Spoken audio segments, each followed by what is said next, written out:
guys, this is gonna be a bit different of a video, as you can guess by the title.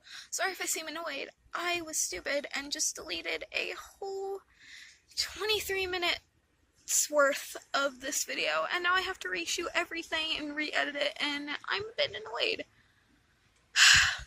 Anyways, I apologize for, not updating recently.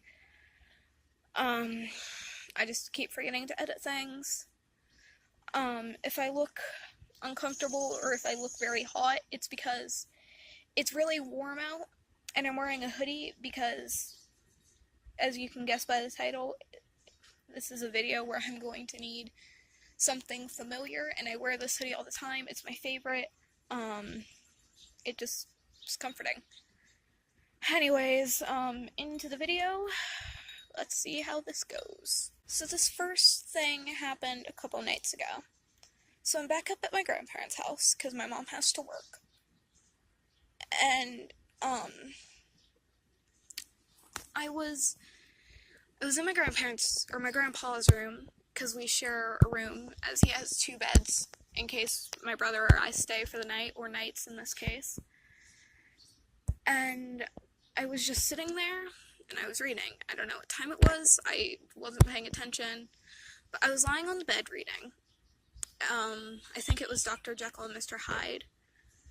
And out of my peripheral, I saw this shadowy figure. Now, this figure wasn't exactly imposing. It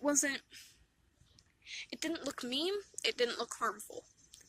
It just looked like a shadow of a person. It appeared to be male. Now, at this point, I wasn't questioning it. I figured it's just something in my peripheral, so I can't see it as well. A couple minutes later, I glanced up again, the exact same way as before, when I first saw it, and that shadow was no longer there. And that was when I realized that it wasn't just something in my peripheral. It was obviously something that had at least, I don't know. I just know that it wasn't in my peripheral, or else it would still be there. This was obviously something that had the power to move. So, when I get nervous, or anxious, or scared, or anything of that nature, I stand up, and I pace around the room, or walk around the room, or area I'm in. So I did that for a couple minutes, and I sat back down. Now, a bit of backstory before I tell you this, so it'll make sense. I have this thing with mirrors, where I'll either get transfixed by them, as vain as that sounds, but it's interesting to me. It's interesting that something as simple as a piece of glass can reflect what others, how the world sees us, because you can't see yourself unless you have a camera or a mirror or something to that effect. But there are also times with mirrors where I try to avoid them, because I feel at those times if I look in the mirror, I'm going to see something that I either don't want to see or something that I shouldn't be seeing. And back to the actual story, I just decided to stand up and look in the mirror because I wanted to see if I saw anything different. Now, because it was night, I didn't have any makeup on. I had nothing that would alter my face in any way. So I stood up, and I walked in front of the mirror that was in front of my grandpa's bed, and I could only look in it for a few seconds, because what I saw scared me. Now, the lighting was bad. You'll see the lighting in future videos, because I'm recording this after those videos. But I'd seen myself in that lighting before, and it didn't look how I looked this time. This time, my eyes were much darker than they were. They were almost black. And the colored part of my eye seemed to encompass my whole eye. My hair was a much darker shade than it is currently, and there was the figure that I had seen earlier as I was reading, standing, or rather, sitting on the bed a bit back from me, but beside me, if that makes sense. Like, it was off to the side and behind of me. So at that point, I was terrified, as most people would be.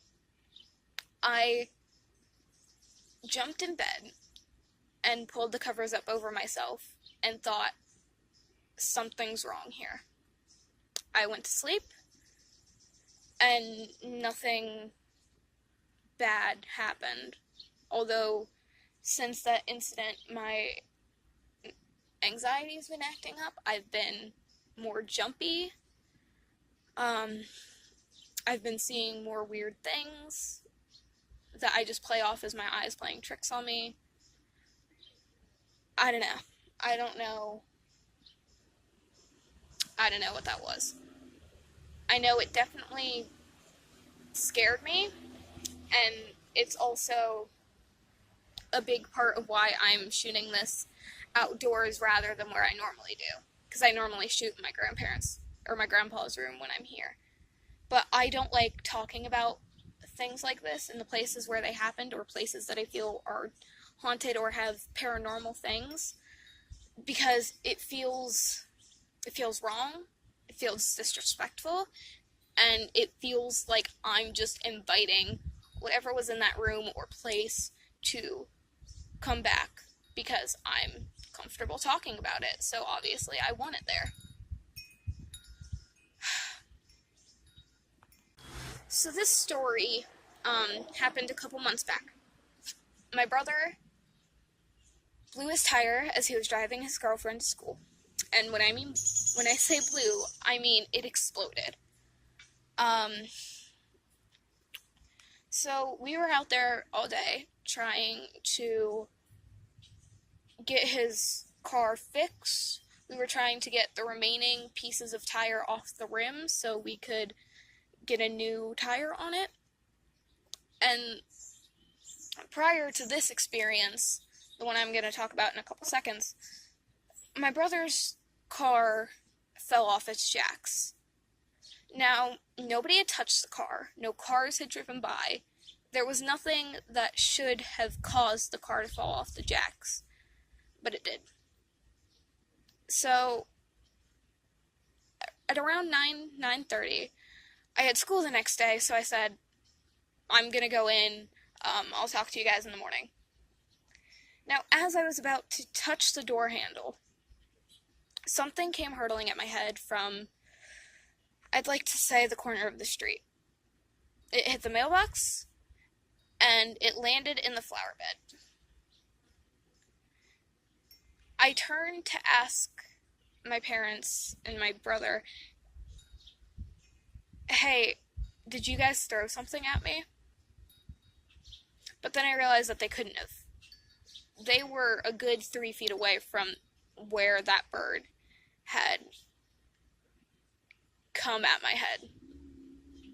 So after I asked them anyways, my dad decided to go see what it was, and as I said, it was a baby bird. Now, when I say baby bird, I mean this thing didn't have feathers. It could not have flown on its own. And my porch has an awning, so it couldn't have been dropped by another bird either. We still haven't figured out what it was, but we noticed another odd detail. It didn't look like it had broken any bones when it hit the mailbox. There was no blood anywhere. And our front porch is like a foot wide. It's probably wider, but I'm horrible with lengths. And if it hit the mailbox on the other side of the porch hard enough to fly at least a foot and land in the flower box. Why was there no blood? Why were there no broken bones? We still haven't figured that out. I'm not sure what it was. I don't know if it's a bad omen. It probably is, because I don't see how having a dead bird flung at your head could be a good thing. But I don't know. Now, I don't necessarily want to say that this is paranormal. There's no evidence that a ghost or a spirit or anything did this, but we also can't find any evidence that something in the physical world did this. So I don't know. Now, this is a long video already, but I promise this is the last story. So this one happened about 2 years ago. I'm from a small town in Ohio, and my family and I had to drive up to Columbus to get something from my dad's car. So my mom and dad drove in separate vehicles, and I rode with my mom. My mom drove her Toyota Yaris, and my dad drove his truck. So we got up to Columbus after 2 hours, and turns out that the store didn't have what my dad needs. Everybody was slightly annoyed, especially my dad. And my dad, once we got out of the store, started kind of, not really yelling, but he was being very rude to my mom. And I'm not trying to excuse him, because what he did was wrong, and he shouldn't have taken his anger out on Mom. But he apologized later that night, and I can see where he's coming from. But anyways, my mom was upset, which is understandable. She has this thing where when she gets upset, she plays the Grateful Dead, one of her favorite bands. She calls it her happy music. So we got back in the car, and she started playing her CD of the Grateful Dead. She bought this CD. We didn't burn it. So that just makes this next part even weirder.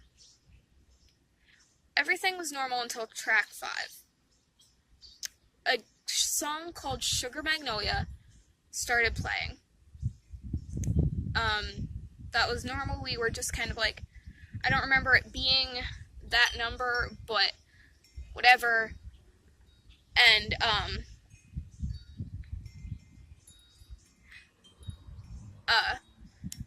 then track 7 started playing after track 6, obviously, and it was Sugar Magnolia again. Now, we were kind of weirded out. Track 9 and 11 were both Sugar Magnolia again. At that point, my mom had turned off the CD after track 11, and she just turned on the radio. Now, the next day, we got back in the car and played the exact same CD. Sugar Magnolia was track 2. It didn't play on track 2. We've never figured that one out either. That's all I've got for today. My battery's about to die. So if you enjoyed this, leave a like, comment, subscribe, share, all that stuff. And if you want to see more, I have more than enough to do this again. And I might be able to get some of my friends and family to join in on this. Well, that's it for today, and as always, stay dark, my shadowlings, and I'll see you next time. Bye!